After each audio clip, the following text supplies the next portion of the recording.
నమస్తే, welcome to Sakshi sports. నేను మీ కృష్ణ బాల. భారత యువ బ్యాటర్ వైభవ్ సూర్యవంశీ తన అద్భుత ఆట తీరుతో నిత్యం వార్తల్లో నిలుస్తున్నాడు. ఇంగ్లాండ్ టూర్లో అంతర్జాతీయ అరంగేట్రం చేసిన తర్వాత జింబాబ్వే సిరీస్లో అసాధారణ ప్రదర్శనతో అందరి దృష్టిని ఆకర్షించాడు.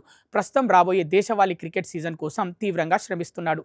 సోషల్ మీడియాలో అతను షేర్ చేసిన ఓ వీడియోలో నెట్స్లో డిఫెన్స్తో పాటు భారీ షాట్లు ఆడుతూ తీవ్రంగా శ్రమిస్తున్నట్లు కనిపించింది. ప్రిపరేషన్ అనే ఒకే ఒక క్యాప్షన్తో పోస్ట్ చేసిన ఈ వీడియో ఆయన రాబోయే రెడ్ బాల్ క్రికెట్ సవాలుకు ఎంత సిద్ధంగా ఉన్నాడో తెలియజేస్తుంది. ఇటీవల ముగిసిన జింబాబ్వే పర్యటన వైభవ్కు ఎంతో బాగా కలిసి వచ్చింది. 3 టీ20 ఇన్నింగ్స్లో ఏకంగా 151 పరుగులు సాధించి సిరీస్లోనే అత్యధిక పరుగులు చేసిన బ్యాటర్గా నిలిచాడు. ఈ క్రమంలో 50.33 సగటు, 196.10 స్ట్రైక్ రేట్తో చెలరేగిపోవడమే కాకుండా ఒక ఇన్నింగ్స్లో 81 పరుగులు బాదాడు. ఆయన అందించిన అద్భుతమైన ప్రదర్శనకు గాను player of the series award వరించింది. భారత్కు కూడా కొత్త టీ20 కెప్టెన్సీ నేతృత్వంలో ఈ సిరీస్ను కైవసం చేసుకుంది. ఇంగ్లాండ్లోని మాంచెస్టర్ వేదికగా జరిగిన టీ20 మ్యాచ్ ద్వారా వైభవ్ అంతర్జాతీయ అరంగేట్రం చేశారు. ఆ సమయంలో అతని వయసు కేవలం 15 సంవత్సరాల 99 రోజులు మాత్రమే.